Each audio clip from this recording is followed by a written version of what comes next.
కుప్పుస్వామి అన్నామలై ఈరోజు తమిళనాట ఏ నోట విన్నా ఇదే పేరు. ఏ ఇద్దరి మధ్య రాజకీయ చర్చ జరిగినా ఇదే పేరు. ఎందుకని ఎందుకని ఇంతగా అందరి నోట్లో అన్నామలై నాంతున్నాడో తెలుసుకుందాం ఇవాళ.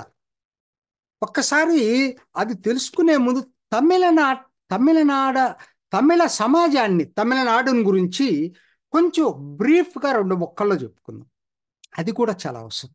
ఎందుకంటే అందరి తమిళనాడు ఏంటంటే చాలా డీప్ రూటెడ్ ఫీలింగ్ ఏముందంటే తమిళియన్స్లో, ఇది మా సంస్కృతి, అతి ప్రాచీన సంస్కృతి, మా భాష అతి ప్రాచీన భాష. ఈ రెండు కరెక్ట్ కాదంటానికి ఇక్కడ ఎవరు మాట్లాడటానికి ఏం లేదు. రెండు వాస్తవాలు. తమిళనాడు ఆచార వ్యవహారాలు కూడా అవి వాళ్ళు ఆ ఐడెంటిటీని ఎప్పుడూ కూడా వదులుకోవటానికి ఇష్టపడరు. ఇప్పుడు తెలుగు వాళ్ళు ఇప్పుడు అమెరికాకు వస్తే వెంటనే అడాప్ట్ అయిపోతారు. తమిళియన్స్ వాళ్ళు ఇళ్ళకెళ్ళండి, టోటల్గా అదే పద్ధతిలో ఉంటుంది. అదే స్టీలు లోట గ్లాస్ తోటే కాఫీ తాగుతారు, ఫిల్టర్ కాఫీ. అంటే నేను వెగతాలు చేయట్లా, సంస్కృతిని గురించి చెప్తున్నా. ఎటువంటి పండగ వస్తే ధోతి కట్టుకుంటారు అంటే వాళ్ళు వదిలిపెట్టరు తమిళ సంస్కృతిని. ఒకనాడు హిందూ పేపర్ కూడా అంతగా నమ్మేవాళ్ళు, వాళ్ళు నమ్మట్లేదు అనుకోండి. అది అది అది అన్హిందూ అయిపోయింది, అది వేరే విషయం, వదిలిపెట్టండి. సో కాబట్టి ఇప్పుడు అదే టైంలో ఏంటంటే చాలామందికి చాలా విషయాలు ఏమనుకుంటున్నారంటే తమిళుల భాష మీద ప్రేమతోటి హిందీని వ్యతిరేకిస్తున్నారని. నాకు తెలిసింది పాపప్ చేసినటువంటి నాయకులు ప్రోద్బలంతో చేసి రెచ్చగొట్టిన తప్పితే వాళ్ళ హిందీ భాషకు వ్యతిరేకం కాదు. తమిళ భాష అంటే ప్రాణం, అది వాళ్ళది. అలానే చాలామంది ఏమనుకుంటున్నారంటే తమిళనాడు అంటేనే ద్రవిడ వాదం అని అనుకుంటున్నారు. కానే కాదు. ఇది మేధావులు సృష్టించినటువంటిది ద్రవిడవాదం. సామాన్య జనం పాటించేది తమిళవాదం, ద్రవిడవాదం కాదు. రెండిటికి చాలా తేడా ఉంది. అసలు పెరియార్కి తమిళ లిటరేచర్ మీదే తగలబెట్టమన్నాడు ఒక మూమెంట్లో. సరే, ఆ టాపిక్ నేను కాకపోయినా చెప్తున్నా. సామాన్య జనంది తమిళవాదం. అందుకనే ఎన్టీకే సీమాన్కి ఇవాళ కూడా 7 నుంచి 8% ఓట్లు వస్తున్నాయి. ద్రవిడవాదం అనేది తెచ్చిపెట్టుకుంది, తమిళవాదం అనేది గుండెల్లో నుంచి చీల్చుకుంటూ వచ్చేది వాళ్ళకి. అది తేడా. అలానే నాయకులు నాస్తికవాదాన్ని పాటిస్తారు, పార్టీ నాయకులు. కానీ సామాన్య జనం చాలా చాలా డీప్గా ఆస్తికవాదులు. అది తేడా. తమిళ సమాజం అందరు అనుకుంటున్నట్టుగా ఇది కాదు. కాబట్టి ఇది కొన్ని కొన్ని నేను బ్రీఫ్గా చెప్పడానికి ప్రయత్నం చేస్తాను. ముందు అన్నామలై దగ్గరికి వెళ్ళేటప్పటికి మూడోది ఇంకొకటి ఇంపార్టెంట్ పాయింట్ మీకు చెప్తాను ముందు వెళ్ళే ముందు. హీరోయిజాన్ని లైక్ చేస్తాను, ఒప్పుకుందాం మనం. చాలా ఒక్కొక్క ట్రైట్స్ ఒక్కొక్క దాంట్లో ఒక్కొక్కటి ఉంటాయి. హీరోయిజం సినిమాలు కూడా చూడండి, హీరోయిస్టిక్ సినిమాలని బాగా ఆరాధిస్తారు. మలయాళీలు వాళ్ళ కథ ఉండాలి, దాంట్లో థ్రిల్లింగ్ ఉండాలి, రకరకాల క్రియేటివిటీ ఉండాలి, అది వాళ్ళ పద్ధతి. వీళ్ళ దాంట్లో హీరోయిజం చాలా ఇంపార్టెంట్. ముఖ్యంగా పోలీస్ స్టోరీలకి తమిళనాడు ఉన్న ఆదరణ ఎక్కడా లేదు. ఈ నేపథ్యంలో మనం ఒక్కసారి ఇంకొక ఆస్పెక్ట్ ఏంటంటే హీరోలుగా, ఎందుకంటే బోల్డ్గా ఉండే, అందుకనే రాజకీయ నాయకులు కూడా ధైర్యంగా ఉండేవాళ్ళు బోల్డ్ అండ్ డేర్ లీడర్స్ని ఆరాధించారు ఇప్పటి వరకు. మీరు చూడండి, మొదటి నుంచి కూడా రాజాజీ బోల్డ్ అండ్ డేర్, గాంధీజీని కూడా వ్యతిరేకించి మాట్లాడేవాడు, వేరే పార్టీ కూడా పెట్టుకున్నాడు, స్వరాజ్య పార్టీ అనేది. అట్లానే కామరాజ్ నాడార్ చాలా ఇన్నోవేటివ్గా ఉండేవాడు. అన్నాదురై అద్భుతమైనటువంటి నాయకుడు. అంటే విధానాలు నచ్చకపోవచ్చు మీకు, కానీ జనాల్ని ఇన్స్పిరేషన్ ఇటువంటి నాయకుడు, ఆరాధించిన నాయకుడు ఎంజీఆర్ అదే పద్ధతిలో, జయలలిత అదే పద్ధతిలో. సో కాబట్టి ఏంటి, నాయకుల్ని ఆరాధించటం అనేది తమిళనాట అది వాళ్ళ దీంట్లోనే ఉంది, సంస్కృతిలోనే ఉంది. ఇదండి బ్యాక్గ్రౌండ్. ఈ బ్యాక్గ్రౌండ్లో అన్నామలైని ఒక్కసారి చూద్దామండి. ఈ బ్యాక్గ్రౌండ్లో చూద్దాం అన్నామలైని.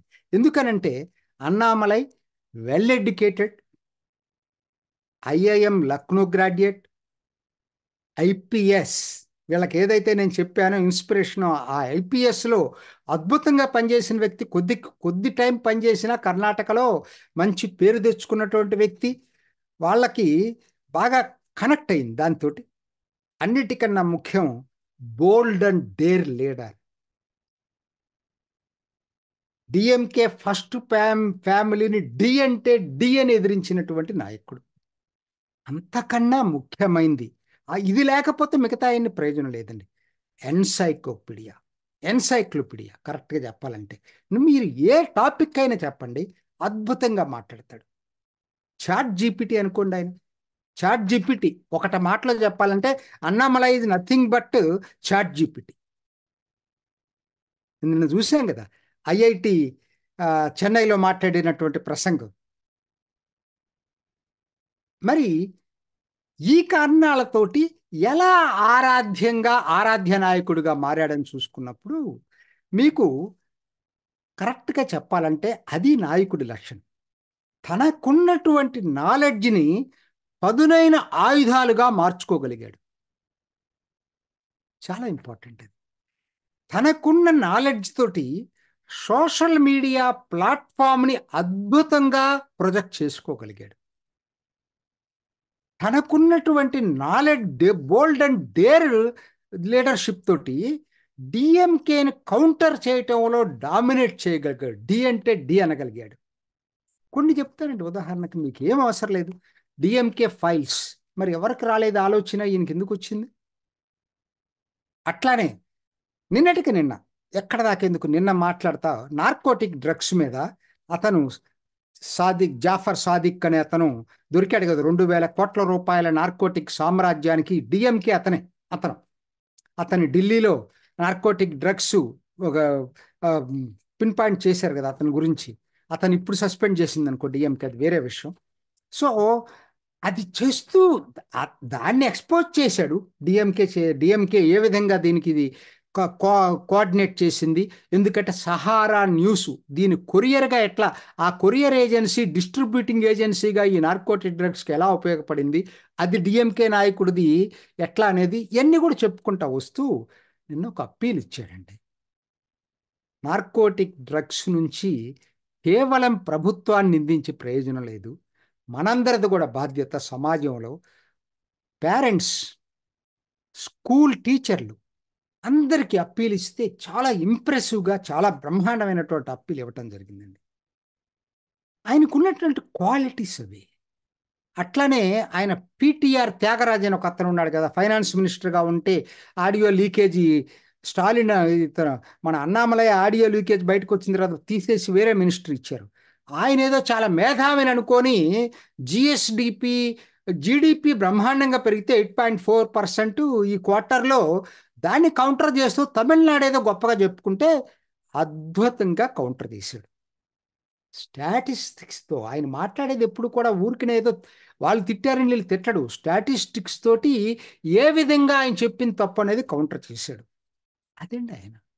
అక్కడ దాకా నిన్న ఐఐటి చెన్నై చూడండి, వైరల్ అయిపోయింది. వాళ్ళు ఎక్కడ పట్టినా అదే. ఒకవైపు అన్నామలై, రెండో వైపు రాహుల్ గాంధీకి. ఎందుకంటే ఐఐటి చెన్నైలో వాళ్ళు ఏఐని గురించి ఇక్కడ స్టూడెంట్స్ క్వశ్చన్ చేశారు, అక్కడ ఉత్తరప్రదేశ్లో స్టూడెంట్స్ రాహుల్ గాంధీని క్వశ్చన్ చేశారు. ఈయనేం ఆన్సర్ చెప్పాడు, ఆయనేం ఆన్సర్ చెప్పాడు అనేది వైరల్ అయ్యిందండి. వాళ్ళ లక్షల్లో వెళ్ళిపోతుంది అది. అది అన్నామలై అంటే, దట్ ఈజ్ అన్నామలై.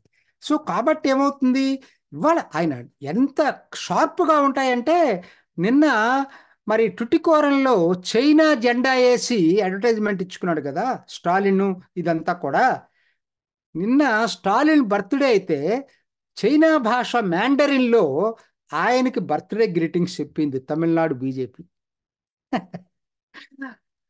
అంటే ఎంత షార్ప్గా ఉంటాయో రియాక్షన్స్, దాని ఇంకా వేరే మన వివరణ అవసరం లేదు, ఒక్కటి చాలు జనానికి అర్థం కావటానికి. వాళ్ళు చెప్పింది ఎంత తప్పు, చైనా ఎనిమీ కాదు కదా అన్నారు కదా, అందుకని చైనా భాషలోనే గ్రీటింగ్స్ చెప్పారు బీజేపీ తమిళనాడు. అదండి అయింది.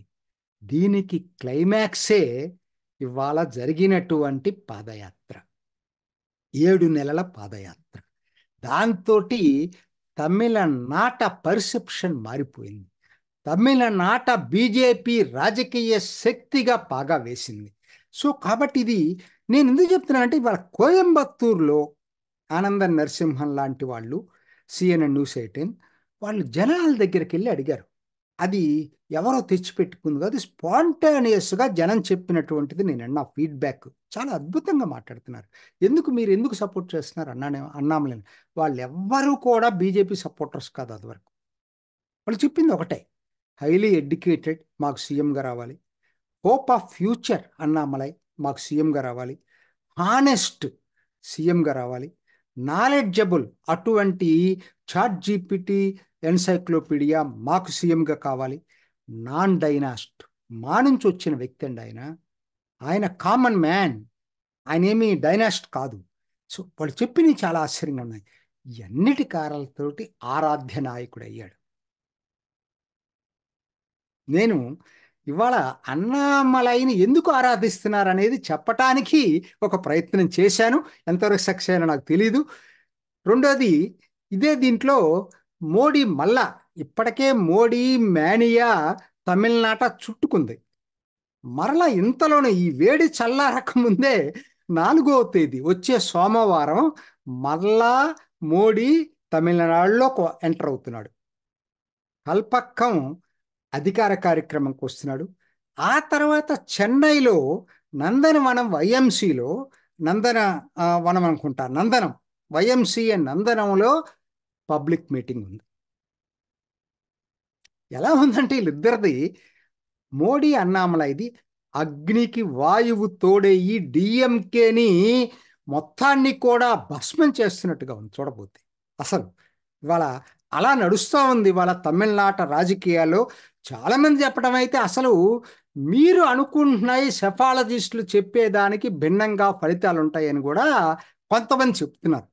మనకు తెలియదు, ఇదైతే నాకైతే నాది కాదు వార్త, కొంతమంది చెప్పేటువంటిది సోషల్ మీడియాలో వస్తున్నటువంటిది. ఏదైనా సరే, ఏది ఏమైనా చివరిగా ఒక్క మాట అండి, ఏఐన్ గురించి అన్నామలై వర్సెస్ రాహుల్ గాంధీ ఇద్దరి తెలివితేటలెంతో ఇవాళ సోషల్ మీడియాలో సర్క్యులేట్ అవుతుంది చూస్తుంటేనే అన్నామలై ఎక్కడికి పైకి వెళ్ళిపోయాడో అర్థమైపోయింది. చూసారు కదండి. మరి ఈ వీడియో కనుక మీకు నచ్చినట్లయితే ఒక లైక్ కొట్టేసి మీ అభిప్రాయాన్ని కూడా కామెంట్ బాక్స్లో తెలియజేస్తూ ఇలాంటి ఇంట్రెస్టింగ్ అప్డేట్స్ కోసం మా ఛానల్ని సబ్స్క్రైబ్ చేసుకోండి.